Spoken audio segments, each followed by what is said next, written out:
I get on the steady. Yep. Mike, what up, though? What's up, baby? What's happening with you? I see you got your Brooklyn Dodger hat on. Brooklyn Dodger, I got my LA Dodger hat. Hey, from Brooklyn to LA, baby. I'm so happy to be speaking to you. I love you. I've been a fan of yours from way back. I remember you came out and blessed us. We had an annual Michael Jackson block party, and you did your thing over butterflies. So I just want you to know, is this, just let the people know this is all love. Brooklyn, LA, you West already Coast, know. Yes, East sir. Coast. Yes, sir. You can't spell the West without the ES. And you know, Spike, I love you since the day I first laid eyes on you doing your thing on that big screen. The way you brought that cinematography, the way you told stories, the way you gave us hope, the way you made us learn about HBCUs, the way you taught us about blackness and how to fight to power and how to stand up. We appreciate you. You are a staple to this hip hop shit. You better know it. Well, I know it, but when you say it, it just takes that shit to another level. That's what it is, though, baby. And the beauty of it all is that we're still able to make material that matters, like the Five Bloods. That's why I really reached out to you. So by saying that, by making that movie, you touched a lot of nerves, you touched a lot of spirit, and you told the story of a Vietnam vet from a black man's eyes, and it ain't never been told from our perspective. Yeah, well, and thank you for that. And can we talk about your father, who is a Vietnam vet? Yes. Please? Yes, please. He's a Vietnam vet from Mississippi. He went in 68, came out in 69, got shot 2 or 3 times, a Purple Heart. He showed. So your father has a Purple Heart? Yeah, he got shot a couple of times over there. You know, you had to, you know, it was you was on the main line out there if you was a black man. Just like you broadcast in your movie how you showed how the blacks was up front. That's how it was. They sent our black asses to the front line. Right, to go test everything out, make sure there ain't no landmines, make sure everything is cool. So my father was one of those, you know, leaders that was in front of everybody. So he definitely was. He was on the point, right? Exactly. So what he said, he want to meet you one day. So I love for you and him to meet so y'all can. He's in Atlanta, right? Yes, sir. That's no problem. Yes, sir. No problem. And then, like, I want to welcome everyone who's joining. I think this is historic right here. It is. Historic. And ladies and gentlemen, my brother Snoop reached out. His people reached out to my people, and he let me know how much he loved this. And here we are. I said, we started talking and said, yo, let's have a conversation that the world can drop in on. Yeah, because everybody's loving this movie right now. Everybody is feeling this movie, but they don't have no platform to express it because it's not in the box office. It's on Netflix. So at the same time, everybody loving it. We want to talk about it. We want to put the attention on it to let people know this is a great historical movie. You need to go see it. You need to go watch. You need to spread the word. And if you are a Vietnam vet and you're a Vietnam vet of color, you're going to really appreciate this.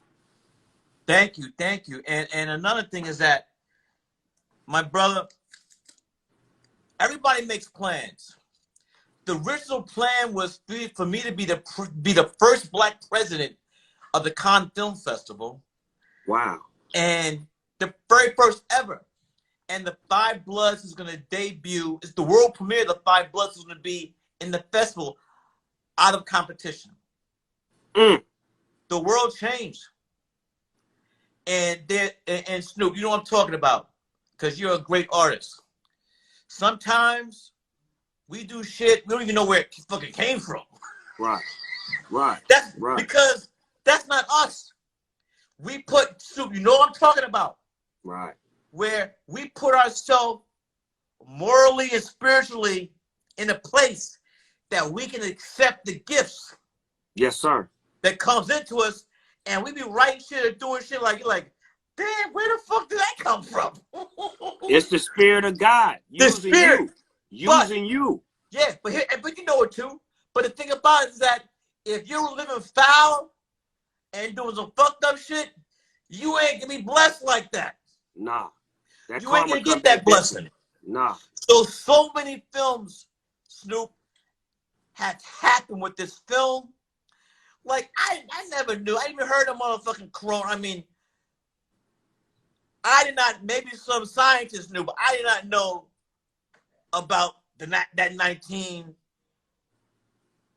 that corona, that this film will come out at the same time that people are marching all over the world screaming Black Lives Matter. Snoop, I've been doing a lot of press for the film. Yes, sir. And a lot of people like saying, like Spike, that Black Lives Matter scene at the end of the movie, you saw what was happening and the film was locked and it was done and you ran out there and did that shit again. No. That was the first motherfucking scene we shot. Now. The film was done before the end of the year. And the movie was supposed to come out later with the film festival. Yes. Right? Yeah, in May. Right.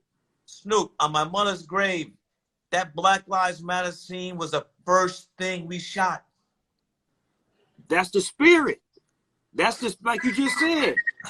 The spirit gonna kill all of that. You know what I'm saying? You can't match hate with hate. You gotta match hate with love. That wasn't nothing but a love gesture when you shot that first. Rated Raheem, love and hate. Come on, man. And here's the thing, though. Snoop, let's break it down for our brothers and sisters. We've been here. Our ancestors were brought here. Town, Virginia. And we've been catching holy hell from Kansas City in the morning to Kansas City at night. And I'm speaking for myself, Snoop. Anytime that I've been in a jam and like, what the fuck is going on? What I'm gonna do? Well, you know what got me through? I think about my ancestors. Cause no matter what I'm going through, that ain't shit compared to what our ancestors through. You know what that means? You know what that means? That means that we are the grandchildren of the slaves they couldn't kill. Come on now. That?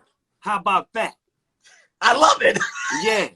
That's why you have to keep pushing, because you enlighten so many of us, and I do the same thing. I enlighten so many others. And you do the same thing. I can't stop and I won't stop. You couldn't stop if you wanted to. Thank you. Bum rush the show. They can't stop the bum. They can't stop the bum rush. This is I want people to know that even though Snoop and I are close, this is the first time we really had elongated, conversation. So this can't be the last. No, it's brotherhood. It's all this is brotherhood, and we wanted to share with the whole world. Yeah. To let the world see how two brothers talk to each other, how we love each other, how we praise each other, and how we get each other's back, and how we there. And we don't never have to question that. We look, and I speak with all honesty. I'm not trying to say like whatever, but Snoop, you know this, my man. Our whole shit is love. That's all it's ever been. Our humanity. That's it. All I mean, everybody. We have this. That's not to say nobody else has it. Don't come after me like that. But Snoop, I'm 63. I was 10 years old during the Vietnam War. So the stuff in the movie, Vietnam was the first war that was televised into American homes. My grandmother seen my father get carried out on a stretcher before they sent the news home and he got shot. They seen it on the news. Your grandmother saw it on the news? They saw it on the news. They said, that's Burnell on that stretcher right there. My daddy had got shot before they even sent the word back. They seen him on the news. Woo! This is real. That's why I say your movie is so real, Spike. And a lot of those vets, they lost mentally. Oh, there are people. Here's I want to say something. If all you people saw that great performance, we'll jump in a little later. But those people saw that great performance by Delroy Lindo, and you saw the way. That's who my father identified with. There are people, there are people come back to Vietnam War that were worse than him. My father identifies with him, Spike. That's the character that he identified with the most. And then I said, Pops, Pops, what about the lead character, the one, you know, the Black Panther that played? He said, that was me. I had their lives in my hand. They follow my lead. So, hold up. So your father was the Black Panther. I'm just keeping it 1,000. And you know what the beauty is, Spike? So your father was Stormin' Norman, huh? No, watch this. One of his friends that got wounded with him found him on Facebook, and they reunited. And guess what? The man is white. And they best of friends. Yeah. That shows you how that war was trying to segregate us, but we came together. Yeah. Snoop, let me ask you a question. What is your opinion of what's happening? Snoop, here's the question. The world according to Snoop Dogg, where are we right now? Break it down, baby, break it down.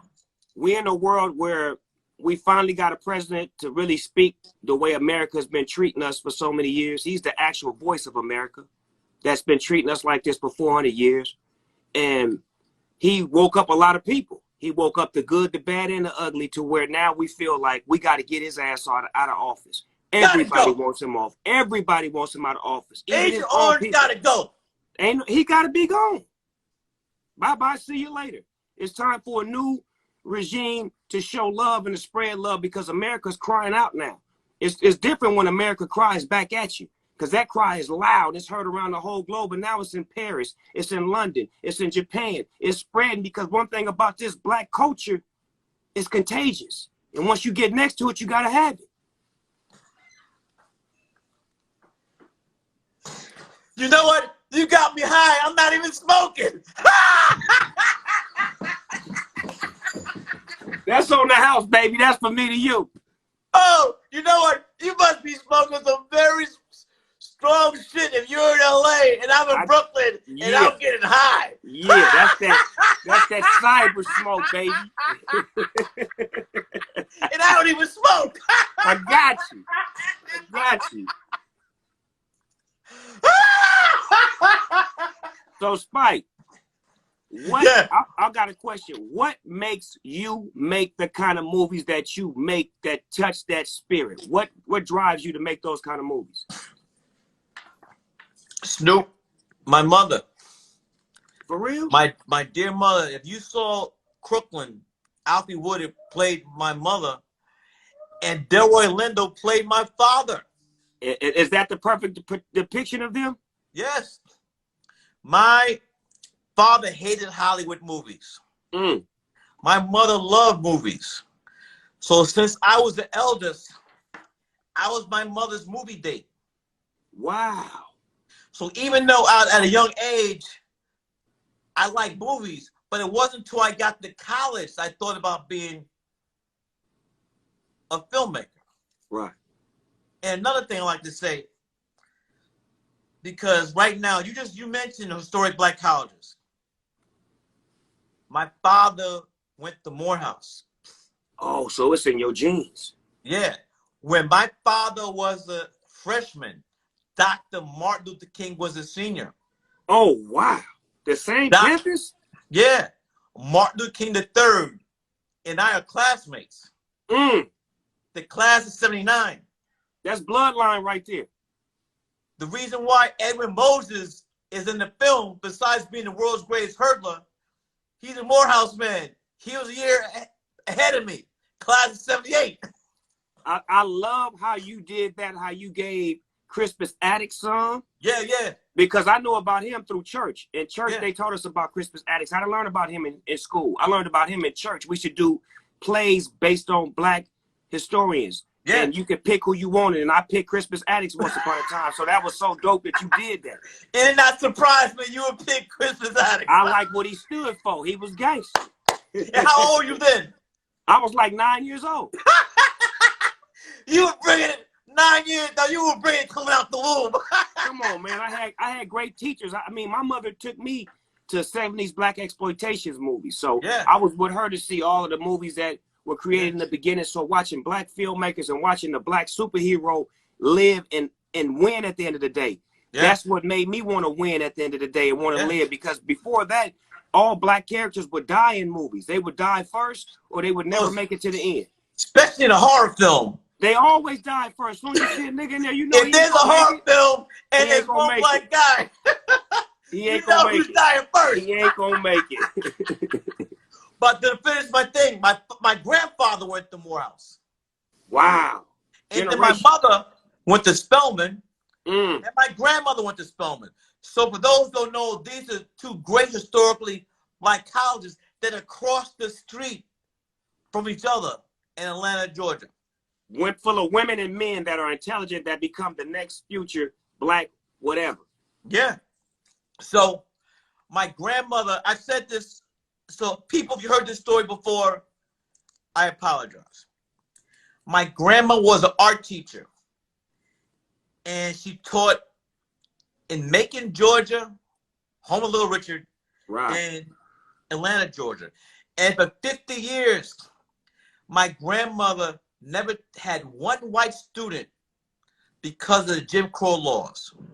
What? Segregation. And for 50 years, white students messed up on a great, great art teacher. For 50 years, my grandmother, whose grandmother was a slave, saved her Social Security checks for her grandchildren's education. Oh my God.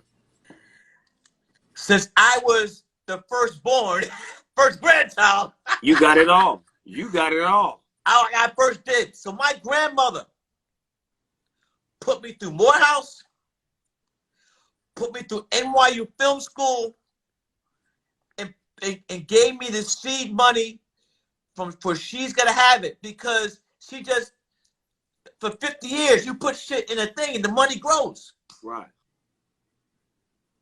So think about it. My grandmother's grandmother was a slave. A slave, but she graduated college. Second generation. So we all have, I'm not the only one. We all have history. Shout out to the grandmothers. Shout out to the grandmother. There's nothing like a grandmother's hand. When the grandmama touch you, give me the that grandmama hug love you, it's nothing like a my grandma hug you. You smell that great perfume she got on. She got a table full of candy. Come on, man. Shout out to all the grandmothers out there. I miss my dear grandmothers today. I love grandmothers, man. And then you just made me think of something. The father-son relationship in the Five Bloods. Oh my God. Because we love our moms. But our mothers love us. We love our moms. But fathers and sons, that's some other shit. It ain't even got to be right for it to get right. You know what I'm talking about? And that's the beauty of it all, because it's the black man dynamic of the son knowing what the father's going through and being there for the father, or either likewise the other way around. But most likely in this scenario, it's the son having the spirit of the father to know that I need to be there for my father. I need to get his back, and that's what it is, and I got it. And if I like to add another thing, is that also sons, I include myself, we all want approval from our daddies. From our fathers. Our fathers. That shit is basic. When your daddy approves, that's it. That's the stamp you're looking for. Moms is always gonna approve. You don't have to worry about that. That's now easy. Your daddy. It takes a lot. It takes a lot to get dad on your side, because dad would so much. Remember, in what is it? Kings of Comedy. Cedric said he was talking about somebody's curls. They're like, just a little bit. That's a little bit. And sons, like, yeah, it's just like that. A fine kernel relationship. I love that. How's your relationship between, a personal question, how's your relationship between you and your father growing up? Now, growing up, my mother had a husband, so my father wasn't there as much. So we would see each other from time to time, where it would be set up visits for me to go see him. But when I got 13 years old, my mother sent me to Mississippi to spend the summer with my father. And then when I was 14 Can I ask you a question? Go ahead. Was it hot? It was hot in the summer, bitch, out there. Mosquitoes. I rode a horse for the first time, went fishing. I learned all kind of shit that I didn't know nothing about because I was a city boy that went back to the country. Where in Mississippi? Magnolia, Mississippi. Woo! Deep in the South. You hear me? Clan, right? Yeah, you better know it. My father was doing landscaping work for some of the biggest, you know, people in the city, and they all was white, rich, with big houses, and it looked like plantation houses. But his father was the landscaper that passed the business on to him when he passed away. And he was dealing with all of the big fishes in town. And his mother was the first generation slave that was released. So my grandmother was the first generation of slaves that was free. We're hitting with history today, huh? Yeah, we getting that real black history. That's why we built like we built, because our bloodline, it's not me, it's my grandfather who was a great, you know, person that was able to get a job and be a landscaper that was doing all the yards in the 40s and the 50s, and white folks respected him and appreciated him. So when it got to my turn, it's a bloodline full of we not gonna stop and we gonna get to the top. We got no choice, right? That's it. Got no choice. You really don't. Let me talk, Snoop. I'm gonna be very honest with you. I did a film called Chirac, and those people in Chicago were killing me. And all the film was trying to do was to put light on why are we killing each other. Right. Spike, you ain't from Chicago. You ain't killed nobody. You ain't no gangster. You ain't from the hood. I mean, I did out of love. This stuff where we're shooting each other, that shit gotta be squashed, man. You know what somebody told me about black people? And I had to believe it, and it hurt my feelings, but it's a fact. We forgive everybody but ourselves. Do you know Say it again. As black people, we can forgive everybody but our own people. We need to start working on forgiving our own people and being better with ourselves, because as soon as somebody do something wrong to us that's not us, we quick to say, oh, we accept his apology. It's okay. But when we do it, man, fuck that nigga. I ain't fucking with that nigga. He did this and did that. We got to lose that mentality. That's that lynch mentality that they put in us that we have to get rid of and learn how to think for ourselves and say, if I'm going to be forgiving and loving and caring and acceptance of all, I got to be like that with my people as well. And did we not see that when Stormer Norman forgives Paul? That's the key to the movie. It was an accident. I forgive you. That's the key to the movie. And he laughed and he smiled when he hugged him. He said, you got me, but I forgive you. And that love, I cried on that scene, Spice. Me too, baby. I cried on that scene. And I cried while I was shooting it. It hit me. I cried because he accepted the fact that it's an accident, brother. This is what happens in war. Let that go. Take that burden off your back. Now breathe again. Now you can live. And you know what? At that moment, he's a free man. Yes. Even though he gets killed, the next that don't matter. They make him dig his own ditch. He's free. Anyway. Stormer Norman has said those demons, all that stuff, let it go. He hugged them, and all that stuff was out of here, like Harris water. Right. That was a beautiful. Hey, that was a beautiful. He was scene. free. He was a free man, free of all the demons and all this trauma that comes from war. He was free. Right. That's a fact, because the effects of the war is mental more than physical. It's mental more than physical, because some of these men were 19, 20 years old. They had never killed nobody, and to go kill 50, 60, 70 people, and then to lose people that you're riding with, the day that you ride with them, you're losing close friends. You're watching the trauma going back home in America where white people still treating us wrong. They killed Martin Luther King. We over here fighting for something that's not ours. The Vietnamese is telling us it's not your war. It's a lot of dilemma that we had to deal with on that mental.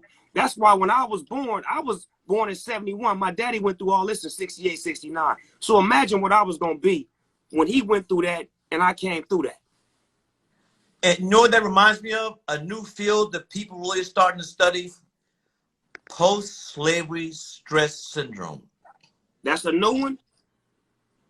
All this crazy shit we're doing is trauma from slavery.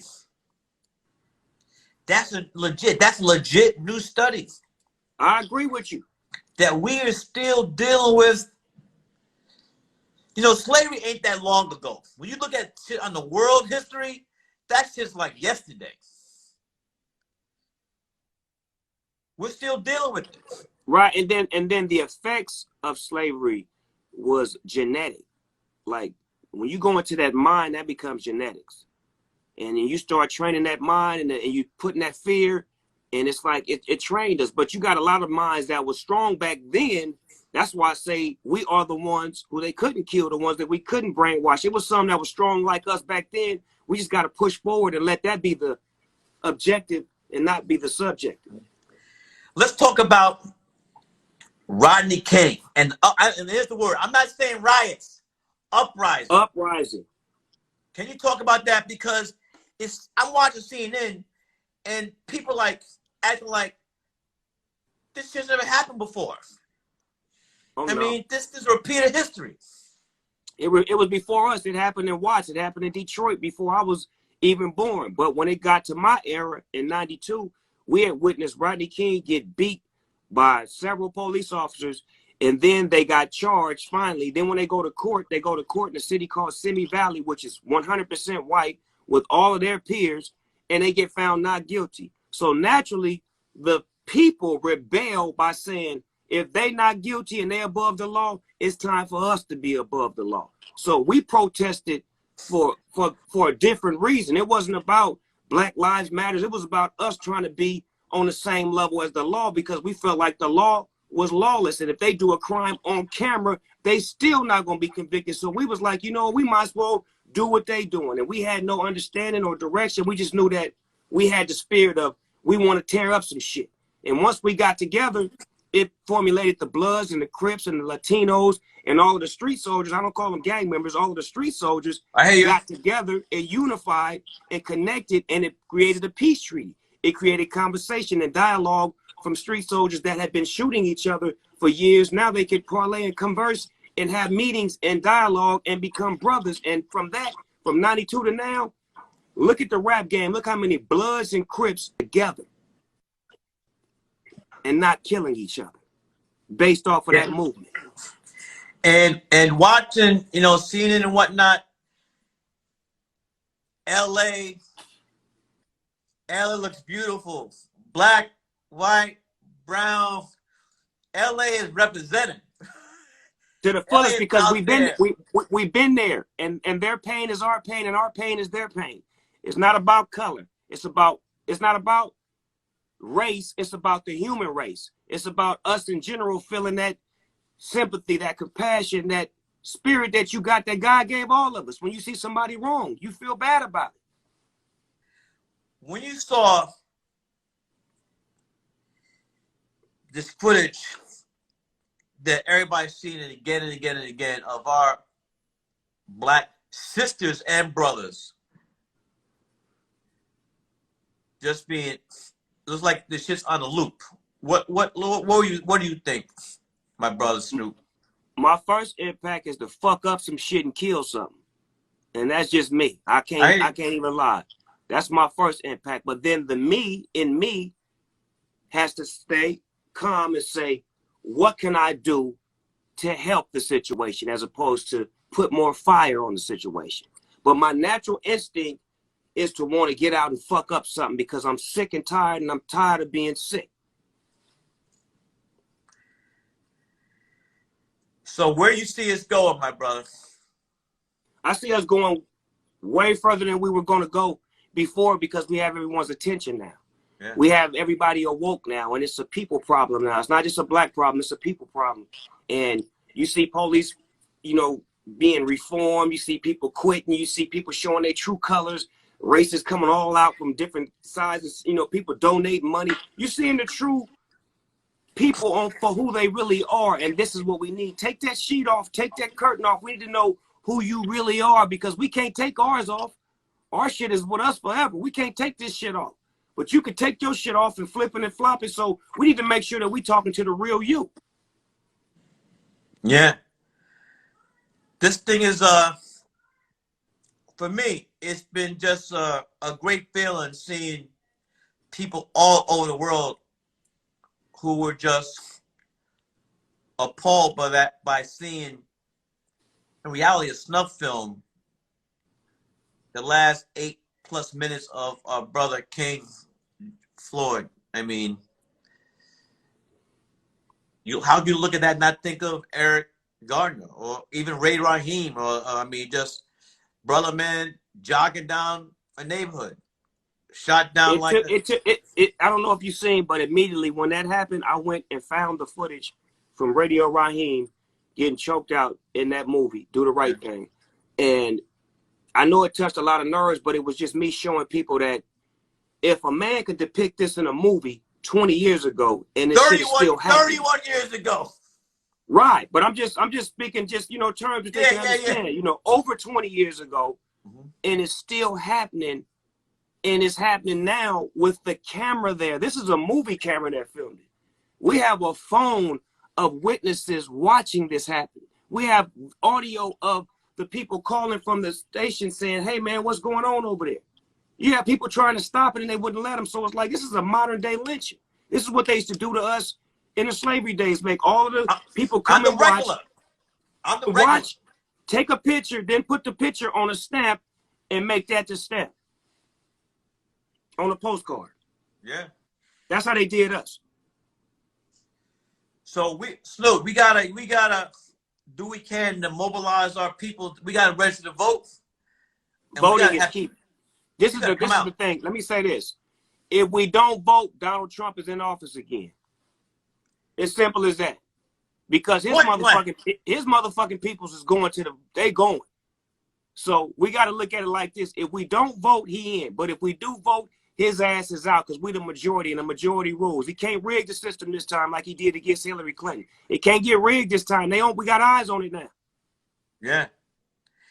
You ever heard about this scenario people been talking about that if he loses, he's like, fuck it, I'm not leaving the White House. He gonna be like that nigga, you gotta go evict. He don't want to get out, the landlord gotta go evict him. But who's gonna be the landlord? The Secret Service? Well, let me tell you this. He losing his grip right now. He got people that's high in the military speaking negative on him. And military don't speak negative on nobody. They don't speak. The generals don't have nothing to say about presidents in office because that's just rule and regulation. But when he done what he done, his book's coming out too. He got a book that just came out that somebody wrote. His niece writing a book.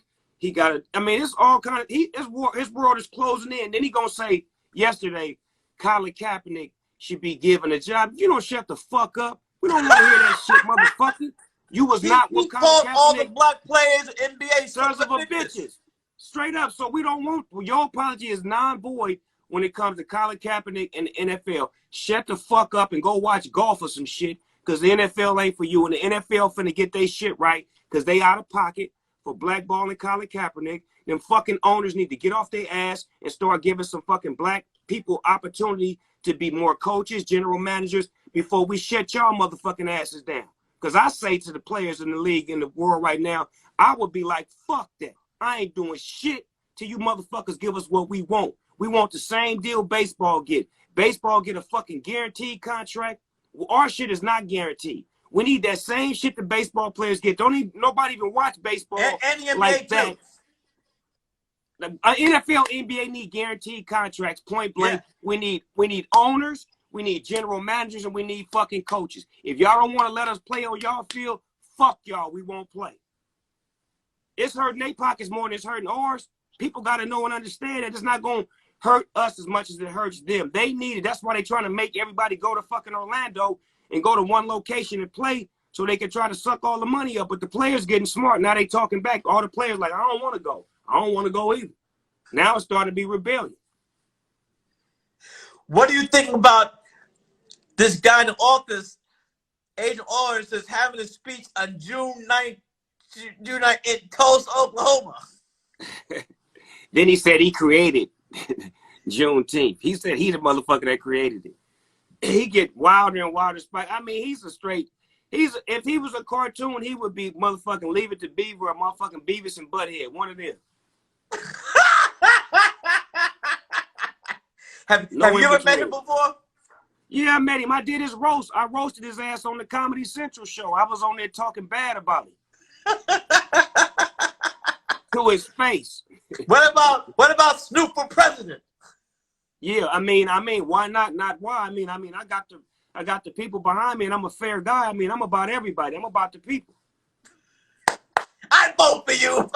Let's go. Do the right thing. Snoop, it's been an honor. We got to get together on the other side, AC, not after Christ, after Corona, after that Yes, 19. Sir. Yes, sir. I love you. I love you. Thank you for reaching out to me and telling me how much this film has meant to you, and also telling me that your father, who was a Vietnam vet, felt the same thing. I like to say this, though. Last thing, I can't end on this note, baby. Before the picture was locked, meaning before the editing was done, we had 4 screenings here in New York for Black and Puerto Rican Vietnam vets. Mm. And it was so moving. Guys were crying, laughing, ducking, jumping out of their chairs, the whole gamut of human emotion. Wow. Even sometimes these vets, especially the ones who had the most trauma, they had to get up out of the theater and compose themselves for several minutes. Then they came back. After each screen, each of the 4 screens, we had like an open session where everybody was talking about their own story, their own narrative in Vietnam. Right. And I just shut the fuck up and listened. And afterwards, they came to me and said, you know, I was at the door. It was time to go. We had to get out of the theater. So I stood by the door to exit, and everyone gave me a hug. Wow. And everyone said, Spike, thank you for making this. You took a long fucking time, but thank you for making this. Hey, Spike, I'm going to say this. Let me just consider again real quick. That was the biggest compliment I can get, because I made this film for your father. Right. Who's and these other guys. Right.